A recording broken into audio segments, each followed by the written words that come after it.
할렐루야. 모든 영광을 우리 하나님께 올려드립니다. 우리 옆 사람과 다시 한번 인사하겠습니다. 간증의 주인공은 바로 당신입니다. 다니엘 기도회는 나 홀로 하는 기도회가 아니라 교단과 교파를 초월해서 1만 4천여 교회 40만 성도들이 마음을 같이하여 함께 하나님의 얼굴을 구하며 부르짖어 기도하는 그런 기도회입니다. 특히 올해는 코로나19 바이러스로 인해서 많은 성도들이 현장에 참여하지 못하고 비대면 영상으로 함께 참여를 하고 있습니다. 오늘부터 20일 동안 우리가 교단과 교파를 초월해서 하나님께 집중하고 초대교회 성도들처럼 마음을 같이하여 오직 기도에만 힘을 쓸 수 있기를 바랍니다. 어떤 분은 지금 예배당에서, 어떤 분은 가정에서, 어떤 분은 직장에서, 어떤 분은 지금 지하철 안에서, 어떤 분은 자기의 차 안에서, 어떤 분은 선교지에서 지금 다니엘 기도회를 참여하고 있습니다. 이렇게 기도의 현장이 다르지만 우리가 예수의 그 이름과 그 보혈을 힘입어서 함께 은혜의 보좌를 향하여 나아갈 때에 성령 하나님께서 우리의 공간을 뛰어넘어서 우리가 처해 있는 한계의 상황을 뛰어넘어서 강력하게 역사하실 줄로 믿습니다. 그리고 우리는 하나님께서 우리 가운데 행하신 그 놀라운 일들로 인하여 하나님의 영광을 보게 될 것입니다. 그리고 지금까지 신앙생활 하면서도 한 번도 경험해 보지 못했던 그 놀라운 하나님의 치유와 그리고 기도의 응답과 회복의 역사를 경험하게 될 줄로 믿습니다. 다니엘 기도회는 정치적인 행사도 아닙니다. 교회의 부흥을 위한 이벤트도 아닙니다. 오직 한 분 하나님만을 높이며 간절히 부르짖어 기도하며 하나님의 영광을 보는 기도회입니다. 그런데 여러분, 기도는요 주문이 아니죠. 독백이 아닙니다. 기도에는 대상이 필요하죠. 기도는 그 내용보다도 기도의 대상이 더 중요합니다. 왜냐하면 기도의 대상이 누구냐에 따라서 기도의 내용이 달라지고 기도하는 자세가 달라지기 때문이죠. 여러분, 사람도 마찬가지잖아요. 내가 누구를 만나느냐에 따라서 그 대화의 내용이 달라지고 대하는 태도가 달라지는 것입니다. 그러면 우리의 기도의 대상은 어떤 분이시죠? 기도는 누가 누구에게 하는 것이죠? 기도는요 아무나 하는 게 아닙니다. 기도는 예수를 믿음으로 하나님의 자녀된 자가 하늘에 계신 아버지에게 하는 것입니다. 그래서 예수님은 기도를 가르쳐 달라고 하는 제자들에게 기도를 가르쳐 주시면서 너희는 이렇게 기도하라고 말씀하셨습니다.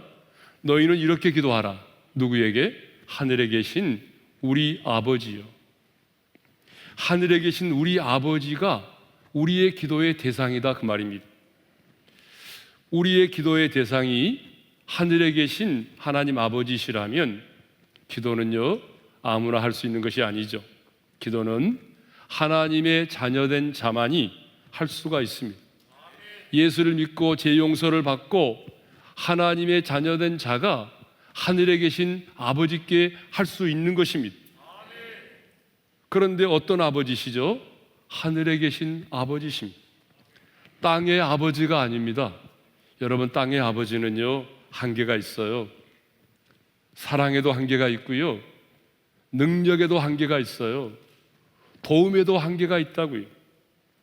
이 땅의 아버지는 들어주고 싶어도 들어주지 못할 때가 많고요, 문제를 해결해 주고 싶어도 해결해 주지 못해서 발을 동동 구를 때가 얼마나 많은지 모릅니다. 그러나 우리의 기도의 대상이신 하늘에 계신 하나님 아버지는 하늘과 땅에 충만하신 분이십니다. 천지 만물을 창조하신 전능하신 분이십니다. 죽은 자도 살리신 분이시고 38년 된 병자도 일으키신 분입니다. 우리의 모든 문제의 해답이 되시는 분이십니다.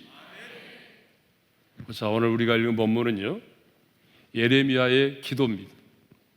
크게 우리는 세 가지로 나누어 볼 텐데, 첫째로 예레미야는 기도하기 전에 하나님을 향한 자신의 신앙을 고백합니다. 그래서 예레미야가 고백한 신앙의 고백을 살펴보고요, 크게 두 번째로는 예레미야는 기도하면서 이스라엘 백성들의 죄를 언급하고 있습니다. 그래서 이스라엘 백성들이 지은 죄가 어떤 것인지를 살펴보고, 마지막 세 번째로는요, 예레미야가 어떤 내용을 가지고 하나님 앞에 간구했는지 그 기도의 내용을 살펴보도록 하겠습니다. 자, 예레미야는 기도하기 이전에 먼저 자신의 신앙을 고백하고 있습니다. 여러분, 이 신앙의 고백이 참 중요합니다. 왜냐하면 우리의 신앙의 고백이 분명해야만이 하나님 앞에 온전한 기도를 드릴 수가 있습니다.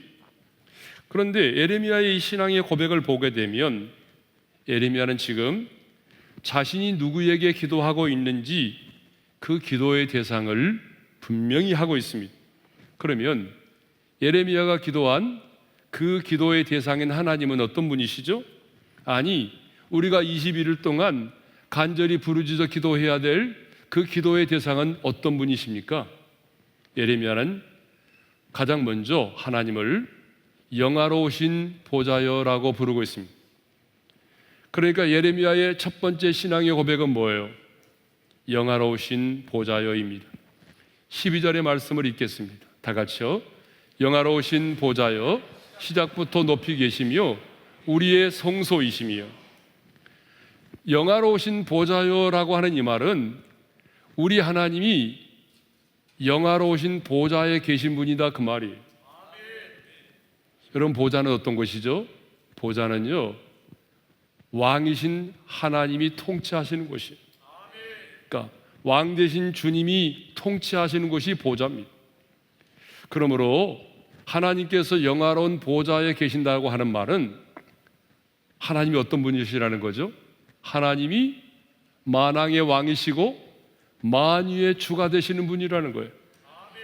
그러니까 여러분, 예레미야는 지금 누구에게 기도하고 있는 것입니까? 영화로우신 보좌에 계신 분, 만왕의 왕이시고 만유의 주가 되시는 분에게 기도하고 있습니다.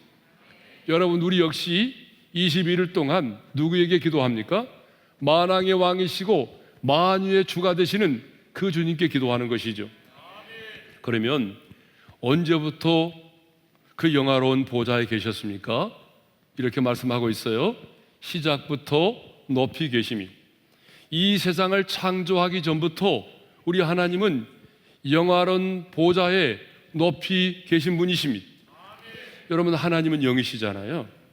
그러므로 하나님은요, 아니 계신 곳이 없어요. 온 땅과 하늘에 충만하신 분이세요.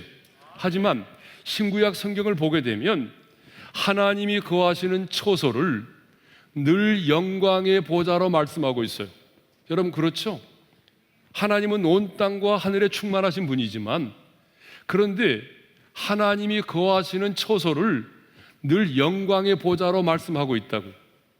그래서 미가야 선지자는 아합 왕에게 자신이 본 계시와 환상을 말하면서 이렇게 말하고 있습니다. 함께 읽겠습니다. 다 같이요.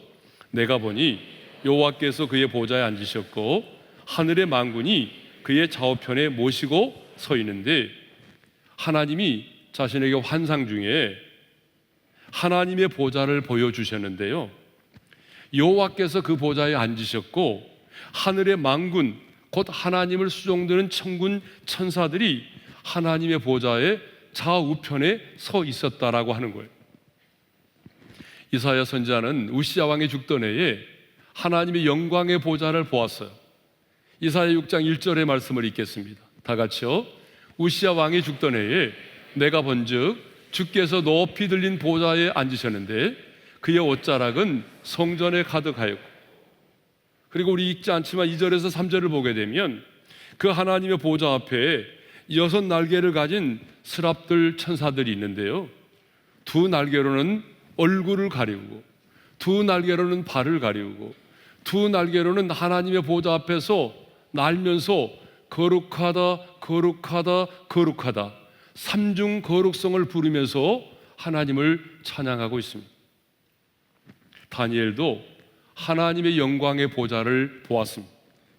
그런데 옛적부터 계신 이가 그 영광의 보좌에 앉아 계시는데 그의 옷은 희기가 눈 같고 그의 머리털은 양의 털과 같고 그 보좌 앞에는 수많은 천군 천사들이 서 있었습니다.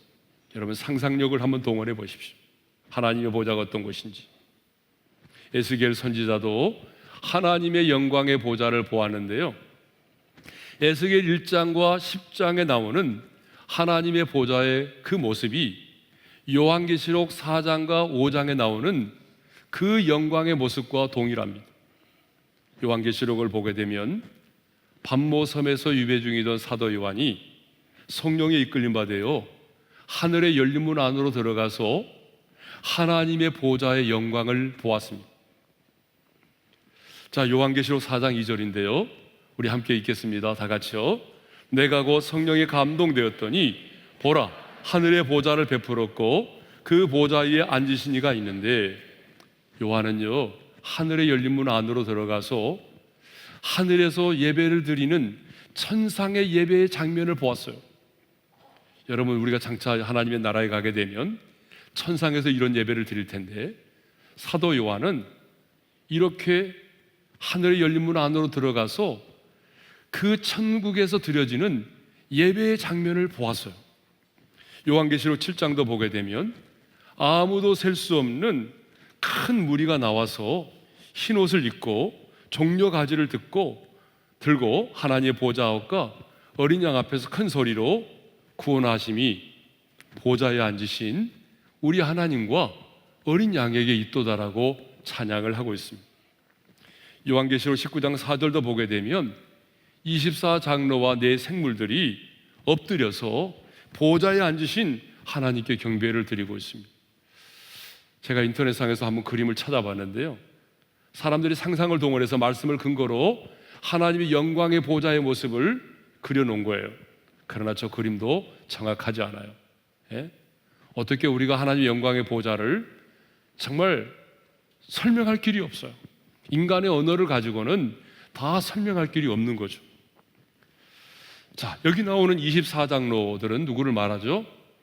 구원받은 백성들을 말하고, 네 생물들은요 천사들을 말합니다. 그러니까 구원받은 백성들과 천사들이 하나님의 보좌에 엎드려서 경배를 드리고 있습니다.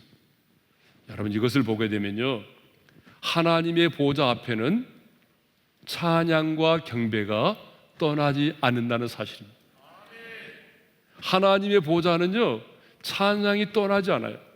찬양과 경배가 떠나지 않아요. 그런데 히브리서 기자는 새 언약의 백성인 우리에게 이 영광의 보좌를 은혜의 보좌라고 소개하고 있어요. 히브리서 4장 16절의 말씀이죠. 우리 함께 읽겠습니다. 다 같이요.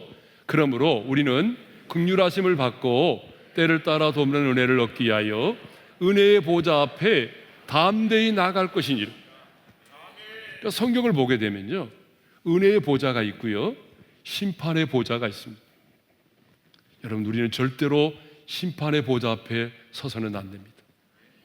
우리는 은혜의 보좌 앞에 서야 되는데, 그 은혜의 보좌가 뭐죠?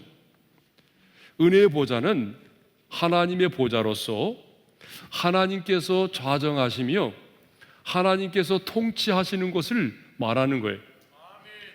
하나님께서 우리를 다스리시면서 우리를 만나주시는 것이 뭐예요? 은혜의 보좌입니다. 우리의 예배를 받으시고 우리의 기도를 들으시는 곳이 어디예요? 이 은혜의 보좌입니다.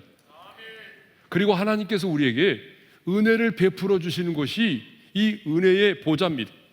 그래서 하나님의 보좌를 뭐라고 말해요? 그 영광의 보좌를 은혜의 보좌라고 말하고 있는 것입니다. 자, 우리가 비행기를 타려면 어디로 가야 돼요? 항구로 가야 돼요? 아니죠. 공항으로 가야 되죠. 우리가 배를 타려면 어디로 가야 돼요? 항구로 가야 되잖아요. 우리가 치료를 받으려면 어디로 가야 돼요? 병원으로 가야 되잖아요. 그러면 우리가 은혜를 받으려면 어디로 가야 되죠? 은혜의 보좌 앞으로 가야 되는 겁니다. 할렐루야. 여러분, 은혜를 받으려면 우리가 은혜의 보좌 앞으로 가야 되는 것입니다.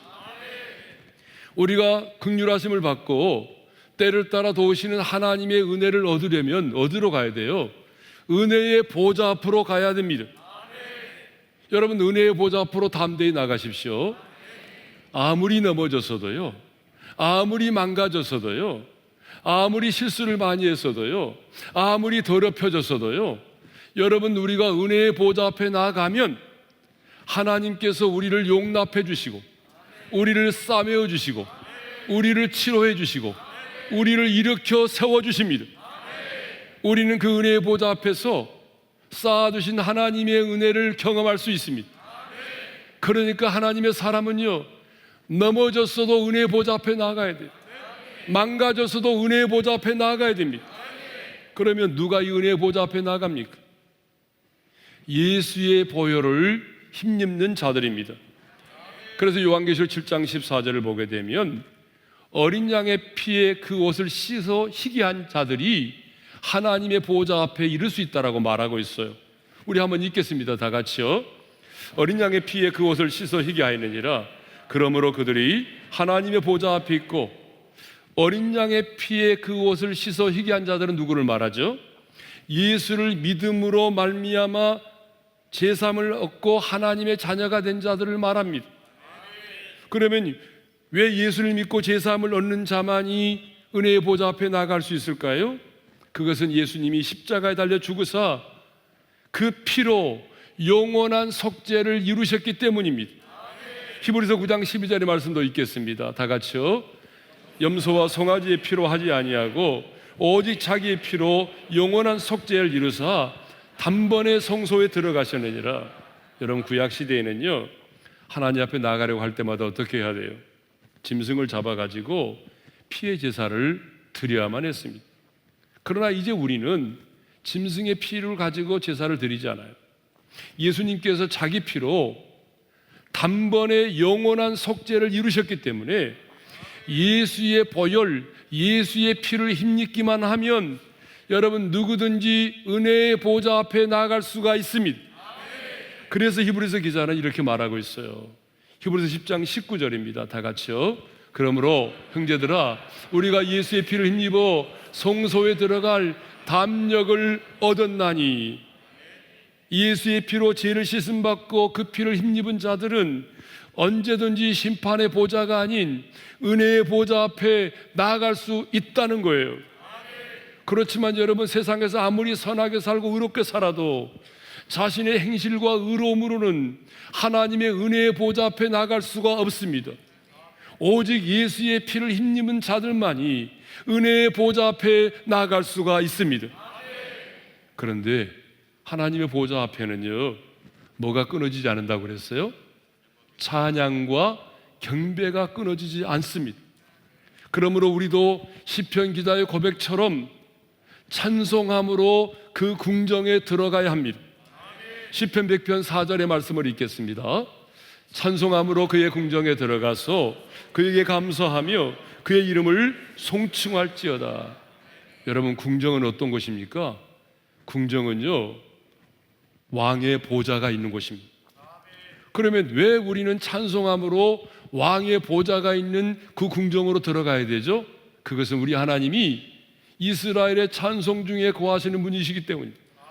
하나님이 언제나 찬송 중에 거하시는 분이기 때문에 우리는 찬송함으로 그 궁정으로 들어가는 것입니다. 그러므로 찬송을 떠나서는 하나님을 말할 수가 없습니다. 놀라운 사실은 하나님의 영광의 보좌에는 언제나 항상 찬양과 경배가 떠나지 않는다는 거예요. 그러므로 우리는 21일 동안 예수의 보혈을 힘입어 은혜의 보좌 앞에 담대히 나아가야 됩니다. 그리고 그 하나님의 보좌 앞에서 여호와의 이름을 송축해야 됩니다. 하나님의 보좌 앞에서 우리가 거룩한 손을 들어서 여러분 기도하고 하나님의 보좌 앞에서 찬양과 경배를 올려드릴 때에 하나님 우리 가운데 임재하시는 것입니다. 예배는 시선이 중요합니다. 기도 역시 집중력이 중요합니다.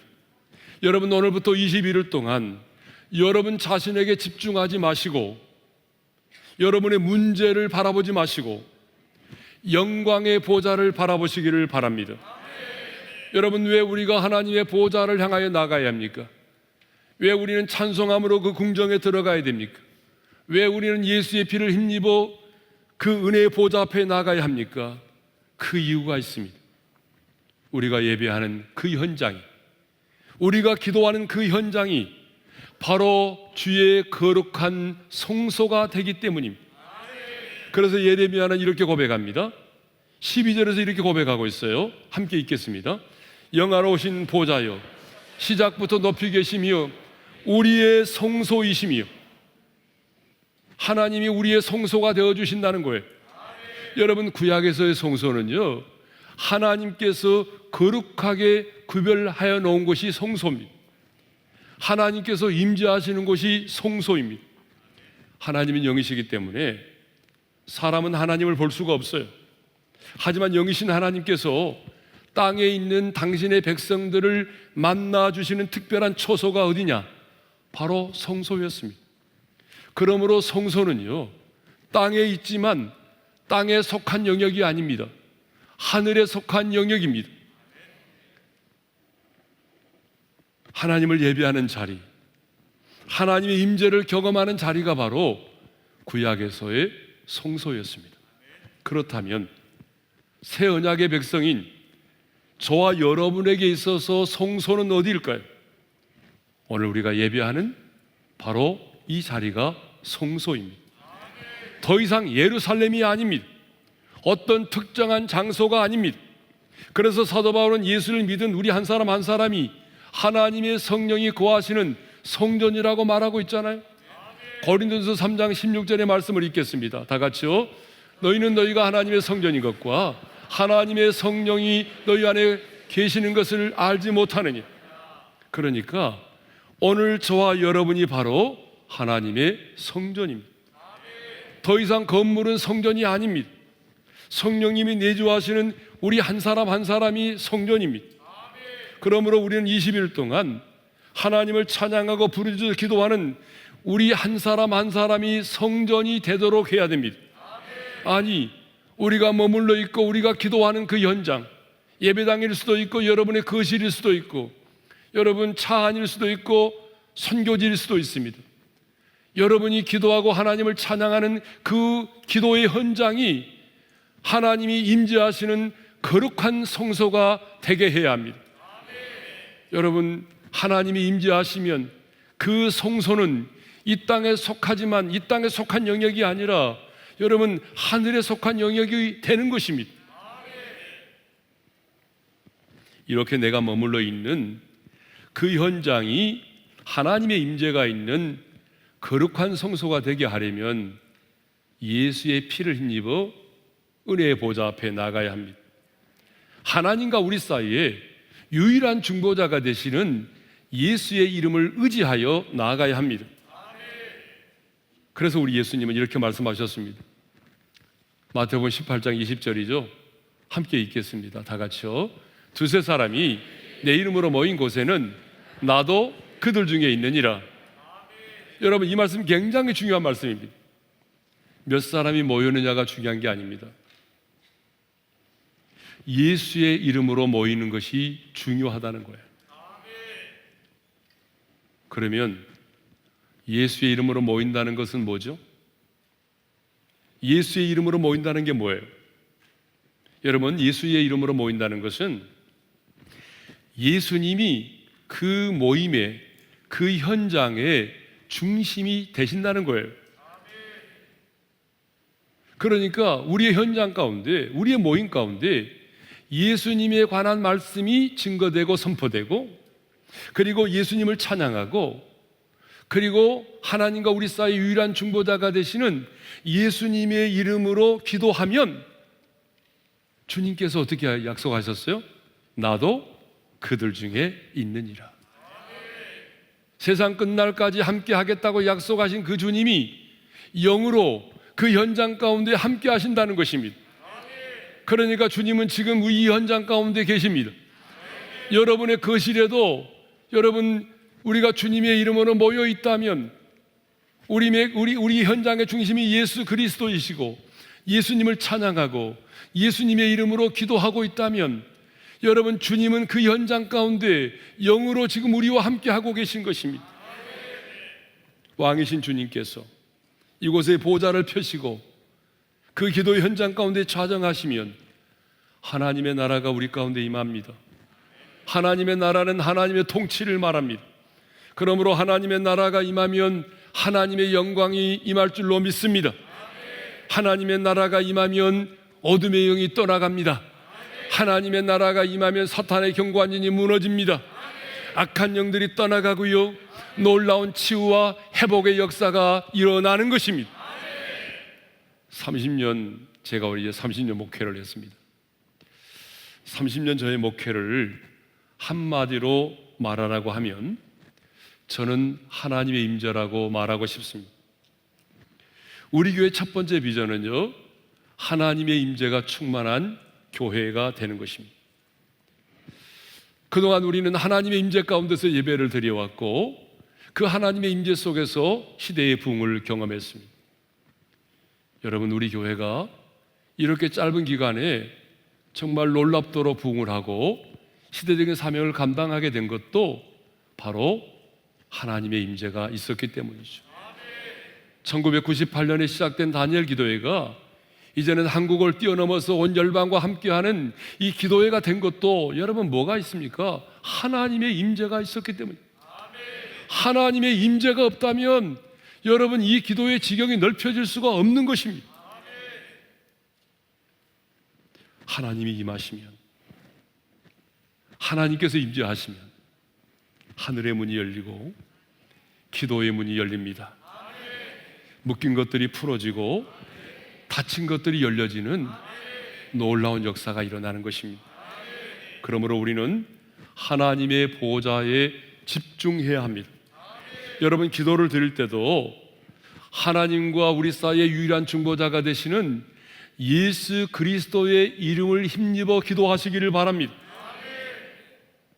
인생의 풍랑을 보지 마십시오. 지금 여러분이 처해 있는 그 상황과 문제에 집중하지 마십시오.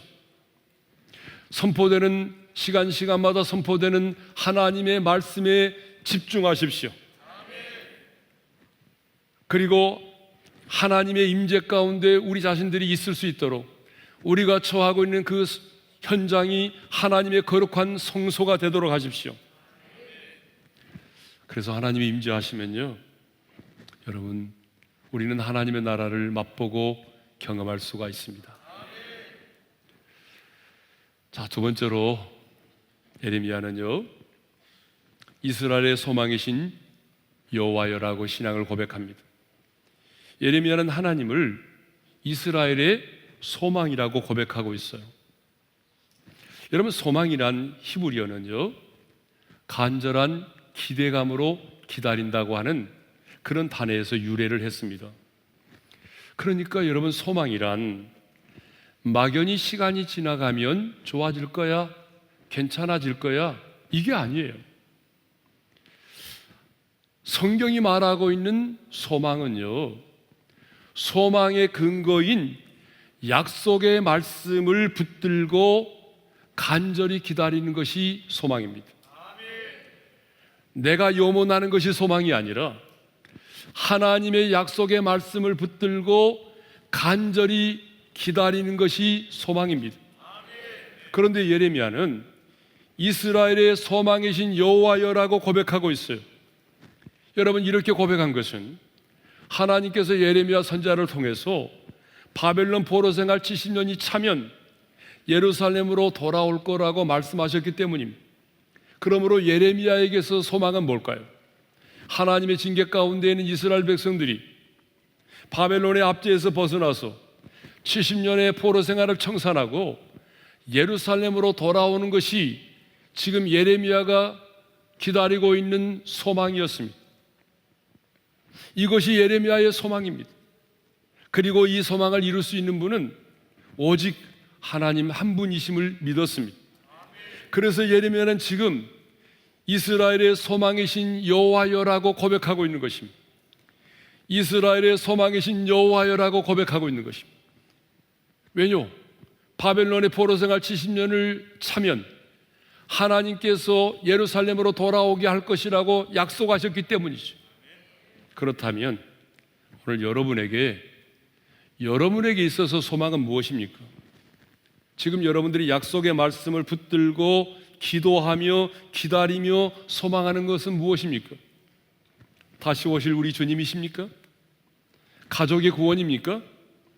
질병으로부터의 자유함을 얻는 것입니까? 관계의 회복입니까? 태의 문이 열려 자녀를 얻는 것입니까? 아니면 재정의 어려움을 극복하는 것입니까? 하나님만이 우리의 소망이십니다. 전능하신 하나님만이 여러분이 말씀을 붙들고 간절히 기다리는 그 소망을 해결해 주실 수 있습니다. 여러분, 아무리 여러분이 소망을 가졌어도 하나님이 그 소망을 들어주지 않으면 해결될 수가 없습니다. 그러니까 우리는 믿습니다. 하나님만이 우리의 유일한 소망이심을, 하나님만이 내가 붙들고 있는 그 약속의 말씀대로 이루어 주실 것을 믿고 있는 것이죠. 그래서 시편 기자는요, 너는 하나님께 소망을 두라, 이렇게 우리에게 도전하고 있어요. 시편 42편 5절의 말씀을 읽겠습니다. 다 같이요. 내 영혼아, 내가 어찌하여 낙심하며 어찌하여 내 속에서 불안해하는가? 너는 하나님께 소망을 두라. 그가 나타나 도우심으로 말미암아 내가 여전히 찬송하리로다. 여러분, 시편 42편은요, 고라 자손 중에 한 사람이 이제 바벨론의 포로로 끌려갔던 그 고라 자손 중에 한 사람이 불안과 낙심 가운데서 이 시를 썼어요. 그래서 이 시인이 뭐라고 말합니까? 낙심과 불안을 이야기하고 있잖아요.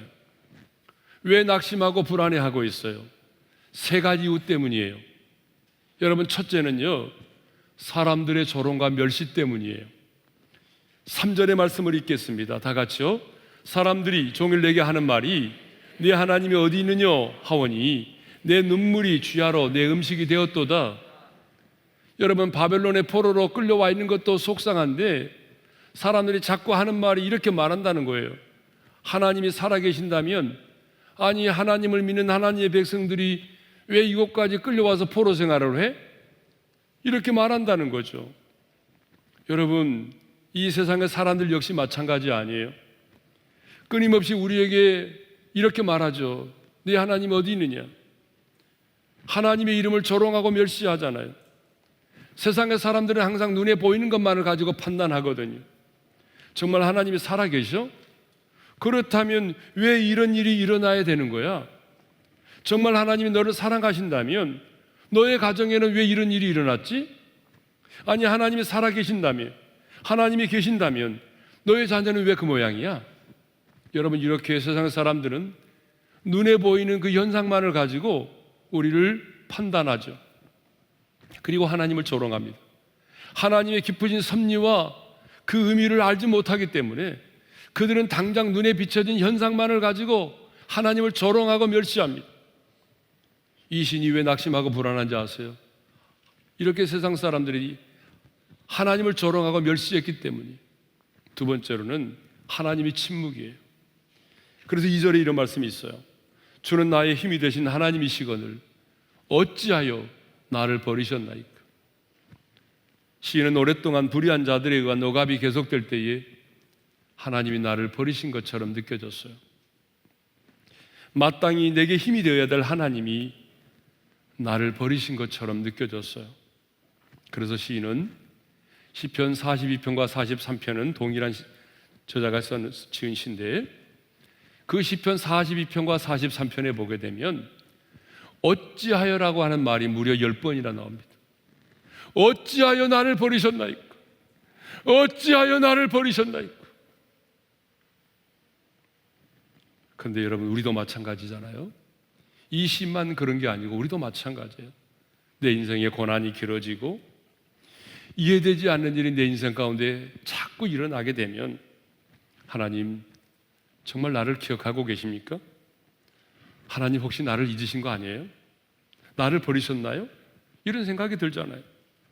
도움이 필요한 절대적인 순간에 하나님께로부터 도움을 받지 못할 때 우리는 늘 하나님께로부터 버림을 받은 것 같고 하나님께 잊혀진 존재인 것 같고 하나님이 나를 사랑하시지 않는 것처럼 느껴질 때가 있단 말이에요. 그래서 이 시는 하나님의 침묵으로 인해서 영혼이 낙심되고 불안했던 것입니다. 또 이 시인이 여러분 왜 낙심되고 불안해한지 아세요? 세 번째로는요, 예배를 드릴 수 없는 상황 때문이에요. 지금 이 시인은 바벨론의 포로로 잡혀와 있습니다. 그러므로 하나님의 전에 나가서 예배를 드릴 수가 없는 상황 가운데 있었어요. 그래서 1절에 보게 되면 이렇게 예배를 사모합니다. 다 같이 읽겠습니다. 하나님이여, 사슴이 시냇물을 찾기에 갈급한 같이 내 영혼이 주를 찾기에 갈급하나이다. 얼마나 자신이 하나님의 전에 나가서 예배드리기를 사모했으면 목마른 사슴이 시냇물을 찾기에 갈급함 같다고 말했겠습니까? 이 시인이 왜 이렇게 낙심되고 불안해했습니까? 사람들의 조롱과 멸시, 그리고 하나님의 침묵, 예배를 드릴 수 없는 이 상황 때문에 이 시인은 낙심하고 불안했던 거죠. 그러면 어떻게 하면 우리가 낙심하고 불안해하는 내 영혼을 회복할 수 있을까요? 코로나19 상황이 길어지면서 너무나 많은 하나님의 사람들이 낙심하고 불안해하고 있어요. 제가 원래 설교 준비를 할 때는 시편 42편 5절을 생각하지 않았어요. 그런데 말씀을 묵상하며 준비하는 도중에 성령께서 저에게 이 말씀을 감동으로 주셨어요. 왜냐하면 이 코로나 상황이 길어지면서 너무나 많은 성도들이 지금 낙심하고 불안해하고 있다는 거죠. 그러면 이 낙심되고 불안한 상황을 어떻게 우리가 이겨낼 수 있어요? 그것은요, 내 영혼을 향하여 외치는 것입니다. 내 자신에게 외치라는 거예요. 로이드 존스 목사님도 영적인 침체를 극복하는 가장 중요한 원리는 내 자신에게 설교하는 것이라고 했어요. 그러면 내 영혼을 향하여 외쳐야 되는데, 내 자신에게 외치라고 했는데 우리는 무엇을 외쳐야 되죠? 첫째로, 어찌하여 낙심하며 불안해하는가? 라고 외쳐야 돼요. 5절의 말씀 다시 읽겠습니다. 다 같이요. 내 영혼아, 내가 어찌하여 낙심하며 어찌하여 내 속에서 불안해하는가? 시인은 자신의 영혼이 낙심되고 불안해할 때에 그것을 숨기지 않았어요. 여러분, 많은 사람들이 자신의 감정을 숨길 때가 많아요. 내 자신이 슬픈데 슬프지 않은 것처럼 말해요. 그런데 이 시인은 자신의 마음이 지금 낙심되고 불안해할 때에 하나님 앞에서 자신의 감정을 숨기지 않았어요. 솔직하게 그대로 드러냈어요. 여러분, 우리도 내 영혼이 낙심되고 불안해할 때 가장 먼저 해야 될 일이 뭔지 아세요? 여러분의 영혼을 향하여 외치시기를 바랍니다. 인생의 무게가 너무나 힘들어서 인생을 포기하고 싶을 때에 가장 먼저 여러분 자신을 향하여 외치시기를 바랍니다. 여러분, 다윗도 그랬어요. 다윗도 인생이 너무 힘들고 어려울 때에 내 영혼아 여호와를 송축하라고 명령했습니다. 자신의 영혼을 향하여 명령했어요. 내 영혼아 여호와를 송축하라. 여러분, 예레미야가 그랬고 다윗이 그랬던 것처럼 인생을 살아가면서 힘들고 어려울 때, 내가 낙심되고 불안할 때, 여러분, 우리는 우리의 감정을 숨기지 말고 우리는 우리 자신을 향하여, 내 영혼을 향하여 명령하고 외쳐야 됩니다. 내 영혼아 어찌하여 낙심하고 불안해하는가? 내 영혼아 여호와를 송축하라. 이렇게 외치시기를 바랍니다. 두 번째 외침은요, 너는 하나님께 소망을 두라는 것입니다. 자신의 영혼을 향하여 내가 어찌하여 낙심하며 내 속에서 불안해하는가? 여러분, 그 외침으로 끝나면 어떤 것입니까? 진단만 하고 처방은 하지 않는 거나 마찬가지잖아요. 내 감정을 스스로 표현했다고 한다면, 내 감정을 숨기지 않고 표현했다고 한다면 그 다음에는 너는 하나님께 소망을 두라. 자신의 이름을 부르면서 너는 하나님께 소망을 두라고 외쳐야 됩니다. 그래서 시인은 외쳤습니다. 너는 하나님께 소망을 두라. 그렇다면 누가 하나님께 소망을 둘 수 있습니까? 오직 하나님만이 내가 처한 이 상황을, 이 문제를 해결해 주실 수 있다고 하는 확신을 가진 자가, 오직 하나님만이 내 인생의 해답임을 깨닫는 자가 너는 하나님께 소망을 두라고 외칠 수 있는 것입니다. 세 번째 외침은 내가 여전히 찬송하리로다입니다. 5절의 말씀인데 읽겠습니다. 다 같이요. 그가 나타나 도우심으로 말미암아 내가 여전히 찬송하리로다. 왜 이 시인은 내가 여전히 찬송하리로다라고 말합니까? 그가 나타나 도우심으로 말미암아. 왜 여전히 하나님을 찬양한다고 말하죠? 하나님이 때가 되면 나타나 나를 도우실 것을 믿었기 때문이죠. 나의 힘이 되신 하나님, 나의 소망 되신 그 하나님이 언젠가 때가 되면 나타나서 나를 도우실 것을 믿었기 때문에 사람들은 나를 조롱하지만, 내가 믿는 하나님이 어디 있느냐라고 나를 비난하고 조롱하지만, 살아계신 하나님께서 언젠가는 반드시 나타나서 나를 도우실 것을 믿었기 때문에 나는 여전히 하나님을 찬양하겠다라고 고백하는 것입니다. 내가 여전히 찬송하리로다 라고 외쳤어요. 자신의 상황이 좋지 않을지라도 나는 여전히 하나님을 찬양하겠다는 것이에요. 내 인생의 날이 어두우면 어두울수록, 내가 낙심되면 낙심될수록, 내가 불안하면 불안할수록 나는 내 하나님을 여전히 찬양하겠다는 것이에요. 여러분, 바울과 실라도 깊은 감옥에서 여전히 하나님 찬양하지 않았습니까? 그럴 때에 하나님이 강력하게 임하셨어요. 옥토가 흔들리고 옥문이 열리고 착고가 풀어졌잖아요. 여러분, 가장 위대한 기적은 성경을 보세요. 하나님을 높이며 찬양할 때 일어났습니다. 그러므로 인생이 힘들고 고난이 클 때에 우리는 찬송함으로 그 긍정으로 들어가야 합니다. 그러면 하늘의 문이 열릴 것입니다. 여러분, 놀라운 사실은 우리가 드리는 찬양이 하나님의 보좌를 향하여 올라가면 그 다음에는 하나님의 영광이 하늘에서 땅으로 내려온다는 사실입니다. 인생을 살다 보게 되면 하나님이 나를 버리신 것처럼 느껴질 때가 있어요. 신앙생활 하다 보게 되면 하나님이 나를 잊으셨나, 하나님이 나를 잊으신 것처럼 생각될 때도 있어요. 인생을 살다 보게 되면 사방으로 우겨싸임을 당할 때도 있단 말이에요. 신앙생활 하다 보게 되면 내 영혼이 낙심되고 불안하고 주저앉아 버리고 싶을 때가 있어요. 하지만 여러분, 주저앉지 마세요. 여러분의 인생을 포기하지 마세요.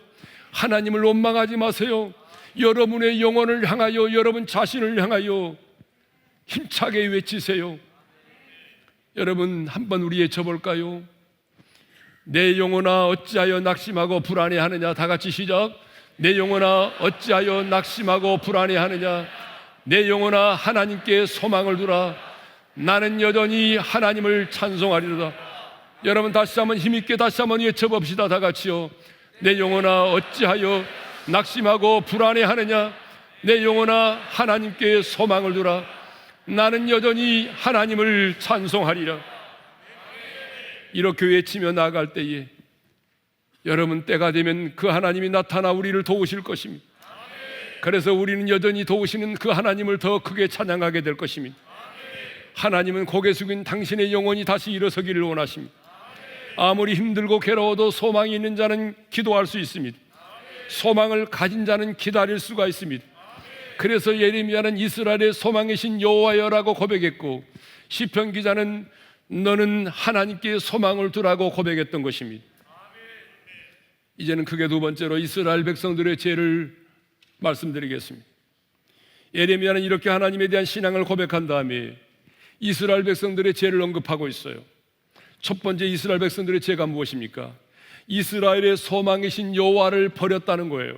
13절 상반절입니다. 다 같이 읽겠습니다. 이스라엘의 소망이신 여호와여, 무릇 주를 버리는 자는 다 수치를 당할 것이라. 주를 버리는 자는, 소망이신 여호와를 버리는 자를 말하죠. 그러면 왜 유다 백성들은 하나님을 버렸을까요? 그것은 예레미야를 통하여 선포된 하나님의 말씀이 당장 이루어지지 않았기 때문이에요. 하나님의 약속의 말씀이 더디었기 때문이에요. 말씀을 들었지만 어떤 변화도 아직 일어나지 않았기 때문이에요. 바벨론이 무너질 어떤 기미도 보이지 않았기 때문이에요. 현실적으로 너무 답답했어요. 그래서 그들의 마음이 하나님을 떠난 것입니다. 이스라엘의 소망이신 주를 버린 결과가 뭐예요? 수치를 당했다는 거예요. 13절 하반절에 보니까 무릇 주를 버리는 자는 다 수치를 당할 것이라. 아담과 하와를 보십시오. 선악과를 따먹고 난 다음에 가장 먼저 그들이 경험했던 감정이 뭡니까? 수치심입니다. 그래서 무화과 나무 잎을 엮어서 치마를 만들어 입었잖아요. 여러분, 택한 선민 이스라엘 백성들이 하나님을 떠난 결과, 하나님을 버린 결과가 뭡니까? 그들이 할례받지 못한 바벨론 사람들에게 수치를 당한 거예요. 성전이 불에 탔어요. 성벽이 무너졌어요. 아니, 할례받지 않은 자들에게 포로로 끌려가서 포로된 생활을 해야만 했던 것입니다. 그들의 두 번째 죄는 무엇입니까? 생수의 근원이신 여호와를 버렸다는 거예요. 13절 하반절의 말씀을 읽겠습니다. 이는 생수의 근원이신 여호와를 버림이니이다. 물은 생명과도 같습니다. 아무리 많은 영양분이 있어도 물이 없으면 생명을 유지할 수가 없습니다. 하나님은 생명의 근원이십니다. 하나님은 생수의 근원이시다, 그 말은 생명의 온천이다, 그 말입니다. 그런데 이스라엘 백성들은 생수의 근원이 되신 하나님을 버렸어요. 이게 무슨 말입니까? 하나님 없이도 살 수 있다고 생각을 했다는 거죠. 하나님 도와주지 않아도 살 수 있어요. 하나님 없이도 살 수 있어요. 여러분, 이것이 지약의 본질 아닙니까? 생수의 근원이신 하나님을 버린 결과가 뭐예요? 흙의 기록이 됐다라고 말하죠. 13절에 보니까 흙의 기록이 되어오리니 이는 생수의 근원이신 여호와를 버렸다. 생명책에 기록된 것이 아니라 흙의 기록이 됐대요. 흙은 뭐를 말합니까? 이 땅을 말하죠. 흙의 기록이 됐다고 하는 것은 사라지는 것, 허무한 것을 말하죠. 다시 말하면 멸망을 말하는 것입니다. 이제 마지막으로 예레미야의 간구에 대해서 생각해 보겠습니다. 14절의 말씀을 우리 함께 읽겠습니다. 다 같이요. 여호와여, 주는 나의 찬송이시오니 나를 고치소서. 그리하시면 내가 낫겠나이다. 나를 구원하소서. 그리하시면 내가 구원을 얻으리이다. 예레미야는 하나님을 나를 고치시는 분으로, 나를 구원하신 분으로 이해하고 있었습니다. 여기 고치소서라고 하는 말은 우리가 너무나도 잘 아는 이 히브리어 단어 라파입니다. 치료하다는 뜻이죠. 그런데 치료하다는 뜻만이 아니고 온전케 하다, 완전하게 만들다라고 하는 뜻도 포함되어 있습니다. 구원은, 여기서 말하는 구원은 예수 믿고 죄를 사함받고 천국 가는 구원을 말하는 것이 아니라 넓은 의미에서의 생활 속의 구원을 말합니다.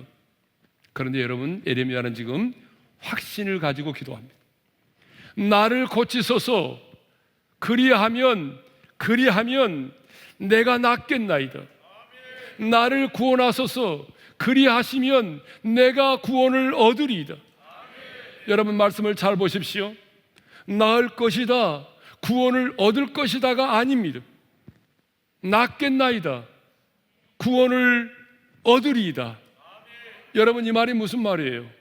의사는 불가능하다고 말해도 하나님이 나를 고치시면 내가 낫는다는 거예요. 온전케 된다는 거예요. 사람들은 불가능을 말해도 하나님이 나를 고치시면 내가 낫겠나이다.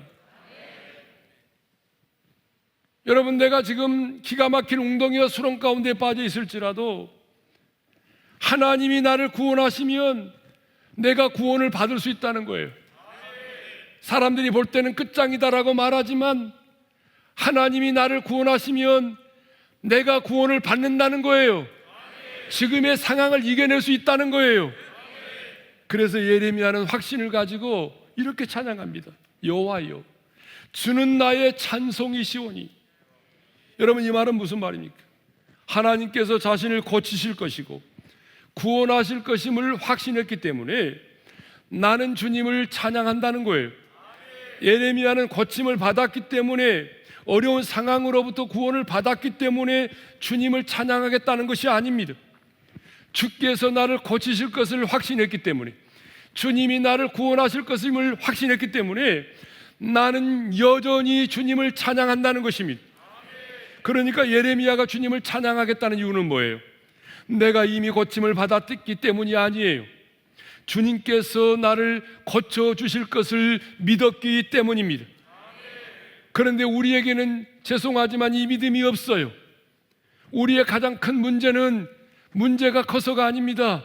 문제가 많아서가 문제가 아닙니다.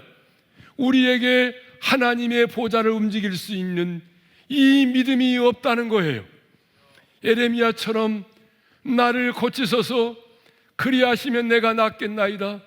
나를 구원하소서, 그리하시면 내가 구원을 얻으리이다. 이렇게 고백할 수 있는 믿음이 우리에게 없다는 거예요. 그래서 늘 나는 변화될 수가 없어, 나는 안 돼, 의사가 안 된다고 말했잖아, 세상의 모든 사람들이 나를 향하여 너는 끝장이라고 말했잖아, 나는 불가능해, 나는 구원받을 수 없어, 나는 고침받을 수 없어, 이렇게 말한다는 거죠. 아무도 나를 고칠 수가 없어, 심지어는 하나님도 나를 고칠 수가 없어 라고 말하는 거죠. 지금의 이 상황에서 나를 고치시고 나를 구원하실 수 아무도 없다는 거예요. 그러나 여러분 기억하십시오. 하나님은 여러분을 구원하실 수 있습니다. 하나님은 여러분을 고치실 수가 있습니다. 그러나 여러분, 하나님은 전능하시지만 언제나 믿음을 따라 역사하십니다. 뿐만 아니라 우리 하나님은 사람을 평가하실 때도 신앙생활의 연수를 따라서 교회 안에서 직분을 가지고 그 사람을 평가하지 않습니다. 언제나 하나님은요, 믿음을 따라 평가하십니다.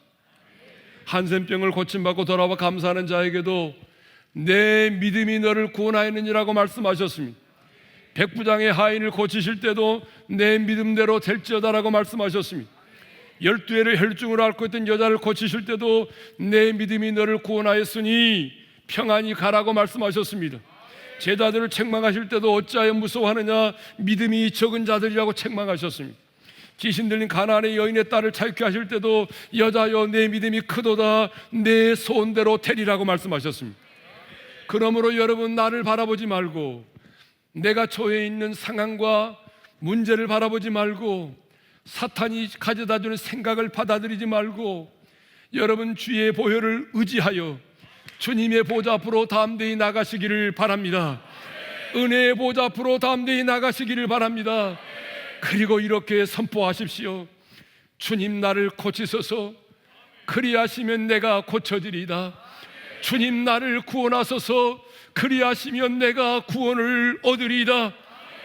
하나님께서 이곳에 주의 보좌를 펴시고 좌정하시면, 그래서 우리의 현장이, 나의 심령이 주의 거룩한 성소가 되면 우리는 하나님의 영광을 보게 될 것입니다. 하늘의 문이 열리고 하나님의 영광이 임하고 하나님의 나라가 임하는, 그래서 그 하나님의 나라 가운데서 놀라운 치유와 회복을 경험하게 되는 하나님을 간증하는 간증의 주인공이 될 것입니다. 이제 우리 주신 말씀을 마음에 새기면서 찬양하며 나가겠습니다.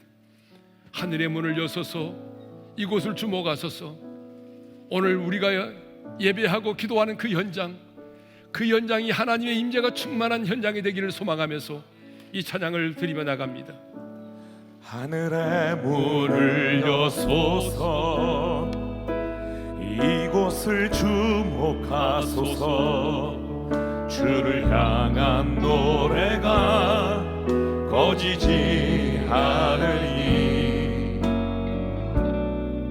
하늘을 열고 보소서. 이곳에 임재하소서. 주님을 기다립니다. 주님을 기다립니다. 기도의 향기가 하늘에 닿으니 주여 임재하여 주소서. 이곳에 오셔서 이곳에